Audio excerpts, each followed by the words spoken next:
નમસ્કાર, મારું નામ છે ભક્તિ ઈડેરી અને આજે હું તમને મહાકાવ્ય રામાયણમાં આવેલા લંકાપતિ રાવણના ભાઈ એટલે કે વિભીષણ વિશે જણાવીશ. વિભીષણ ખૂબ જ જ્ઞાની અને મોટા બ્રાહ્મણ હતા. તેનું ચરિત્ર રાવણ કરતાં પણ ખૂબ જ સારું હતું. રાવણ એક રાક્ષસ હતો, પણ વિભીષણ તેવા ન હતા. જ્યારે રાવણે કંઈ ખોટું કામ કર્યું છે ત્યારે વિભીષણે તેમને સમજાવ્યા છે કે ના, આવું ના કરાય, પણ રાવણે તે કોઈ વાત માની જ નથી અને પરિણામે રાવણ મૃત્યુ પામ્યા. એક વખત એવું બને છે કે રાવણ છે જે સીતાનું હરણ કરી લે છે. ત્યારે વિભીષણ ખૂબ જ સમજાવે છે રાવણને કે રાવણ ભાઈ, તમે આને પાછા મોકલી દો સીતાજીને. જો એના ઘરવાળા એટલે કે રામને ખબર પડી તો તમારું શું હાલત થશે એ કોઈ પણ વિચારી નથી શકવાનું. તો રાવણ પોતાના ક્રોધમાં અને પોતાને કે હા, હું કરી શકું છું, હું જ મોટો છું, એ વિભીષણ રાવણને ઘણું સમજાય છે, પણ રાવણ સમજતો જ નથી.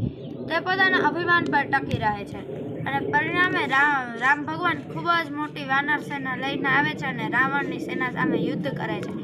જ્યારે રામ ભગવાન હતા તે રાવણની લંકા જોવા આવ્યા હતા ત્યારે તેમને એક સરસ મજાનું નાનકડું કમથું કુટિયા જેવું ઘર દેખાણું, જેમાં પોતાનું નામ લખેલું હતું રામનું, અને સાથે નાનકડો કમથો તુલસીનો છોડ આંગણે વાવેલો હતો. તો તે અહીંયા અંદર ગયા અને જોયું કે આ ઘર કોનું છે, તો તે ઘર વિભીષણનું હતું. જ્યારે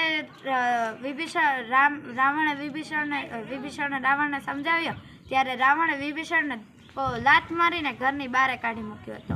તે દીથી તે આવી નાનકડી કામથી કુટિયામાં રહેતો. વિભીષણની માતાએ તેને સમજાવ્યું કે તું રામ ભગવાન પાસે જા, તે મોટી સેના તૈયાર કરી રહ્યા છે, તેની તું મદદ કર.